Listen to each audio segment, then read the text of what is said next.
Classified SAS fail. Subject Captain MacMillan. Rank Commanding Officer 22nd SAS Regiment. Status officially retired, but unofficially still a ghost in the field. A massive thank you to Lazarus Blackie for the request for this video.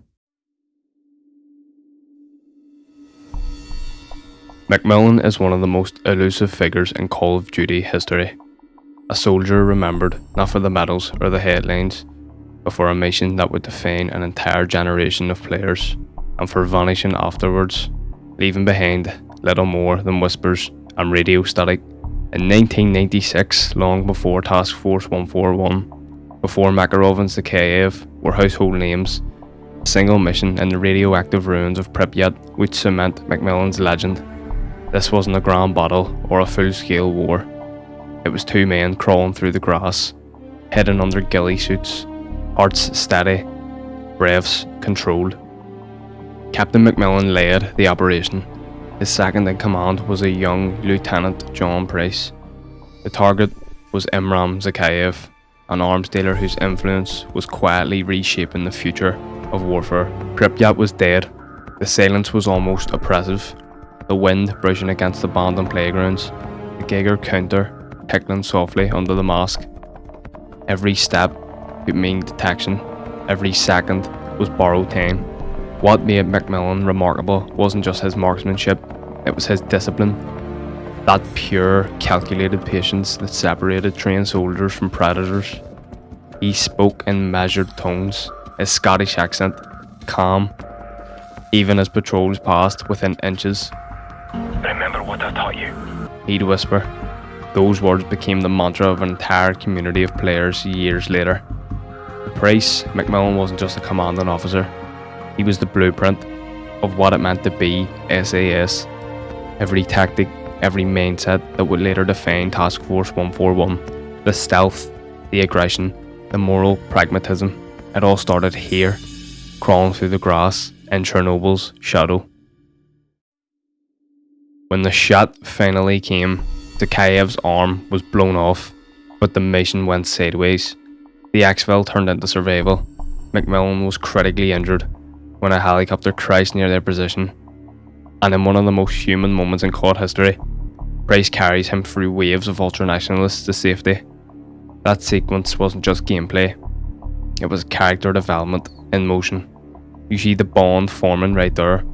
Price becomes the soldier he is because of MacMillan's resilience. After that operation, MacMillan vanished from official records. There was no further missions publicly tied to his name, but you don't just disappear when you're the SAS top sniper. Men like MacMillan don't retire, they change how they fight. Between 1996 and 2011, the world of Call of Duty evolved. But somewhere behind the scenes, the shadow of MacMillan remained. Some believe he continued to serve with British intelligence, MI6 or Joint Task Command, handling off the books black operations. Others theorise he trained future units that would evolve into the early forms of Task Force 141. Look closely at Price's methods in COD 4. The surgical precision, the patience, the cold willingness to make impossible calls. That's not just coincidence, that's conditioning. MacMillan wasn't just his mentor, he was the ghost behind every decision that Price made. Some fan theories go even deeper, suggesting that MacMillan acted as an unofficial advisor to NATO task forces during the early 2000s, operating under aliases, even possibly assisting in the containment of the ultranationalist cells long before Zakhaev's global rise. The files don't confirm it, but given his expertise, the theory fits perfectly. But his return years later came in a form that few players expected. In Modern Warfare 3, the world is collapsing under the weight of World War 3. Price, Soap and Yuri are fighting across continents, and all while a voice guides them through the chaos, the voice of Baseplate, calm, direct and efficient. To the untrained ear, Baseplate was a call sign, but to the veterans of the series, something felt familiar. The cadence, the accent, the authority. It was unmistakable. Captain MacMillan was back. Roger that, Bravo 6. There are multiple trucks in the docks marked Charity Worldwide. At this time, we believe they are target. He was no longer crawling through the grass with a rifle. Instead, he was commanded from the shadows, coordinating SAS operations, relaying intel, and keeping the global response network from collapsing entirely. Years of combat have given way to strategy, and he had become the unseen backbone of the resistance. What's most fascinating is how perfectly the role fits in his evolution. A man once defined by silence, now orchestrating missions across the globe, still hidden, still invisible, while holding everything together. The same patience and clarity he showed in Pripyat were now applied on a grander scale. When you hear Baseplate, this is Bravo 6, it's not just a radio call, it's history repeating itself. Voice files and game credits confirm the Baseplate was indeed MacMillan, older and more hardened. Captain Price confirms this by directly calling him Mac.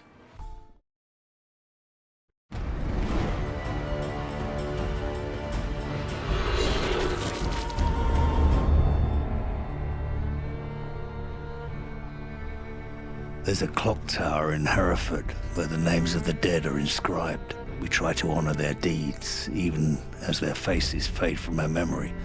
Those memories are all that's left when the bastards have taken everything else. What happened? He killed Soap. He's gone, Mac. What do you need from me, son? A location. Our Russian says Makarov used to cache weapons at an old castle near Prague. He's got nothing more solid than that. Can you trust him? What choice do I have? He's got his own reasons for wanting Makarov dead. Place ring any bells? Aye.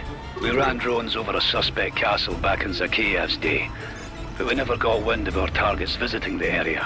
What am I up against? The place is a fortress. Only one way in or out. Unless you've learned to fly. Security office on the far side of the compound, and a command center north of that. Both were heavily guarded.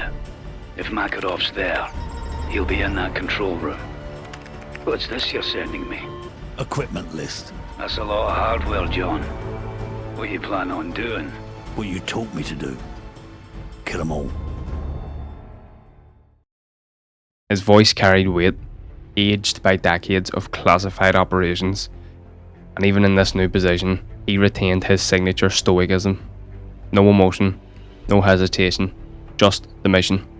It's poetic, really. The soldier who once taught Price how to move unseen now becomes the invisible command guiding the next generation. His transformation from sniper in the field to strategist behind the curtain mirrors the evolution of warfare itself. The ghost of Pripyat had become the voice of an entire world at war. By the end of Modern Warfare 3, the stories of Price and MacMillan seem to complete to one another. Price loses everyone he's fought beside: Gaz, Soap, Yuri. But the foundation that keeps him going, the voice that keeps him focused, traces all the way back to 1996. Without MacMillan, there would be no Price. Without Price, Task Force 141 wouldn't exist. It's a lineage, one forged in radiation and shadow. So what actually happened to MacMillan after Modern Warfare 3? No official canon ever confirmed his fate. Infinity Ward left the story deliberately unfinished, but the theories haven't stopped. Some believe he finally retired to the Scottish Highlands, living in quiet isolation, watching the world he once fought to protect from afar. Others think he remained active, overseeing special operations, perhaps even helping rebuild what was left of Task Force 141 after the fall of Makarov. A darker theory suggests that he never truly left command, that even after Modern Warfare 3, he continued operating under different call signs, possibly directing classified missions that never made it to the public record. Some fans even speculate he had a hand in training the operatives who would later adopt the Ghost moniker, ensuring his ideology lived on in new soldiers. Whatever the truth, MacMillan's legacy is undeniable. He embodies the SAS creed: who dares wins. Not through brute force, but through patience, control, and complete devotion to the mission. He represents the quiet professionals, the ones who get the job done even if no one remembers their name. Nearly 2 decades after we first met him, Captain MacMillan remains one of the most hauntingly powerful figures in the entire Call of Duty franchise. His story isn't built on fame or spectacle, but on subtlety. The tension of a heartbeat before a shot, the calm voice that cuts through the static, the shadow in the grass that never misses. Somewhere in the ruins of Pripyat, the wind still moves through the empty city. The Ferris wheel still creaks. The silence still remains. And if you listen closely, maybe, just maybe, you'll still hear him whisper through the static. Remember what I taught you. Because legends like MacMillan don't die, they simply fade back into the mist.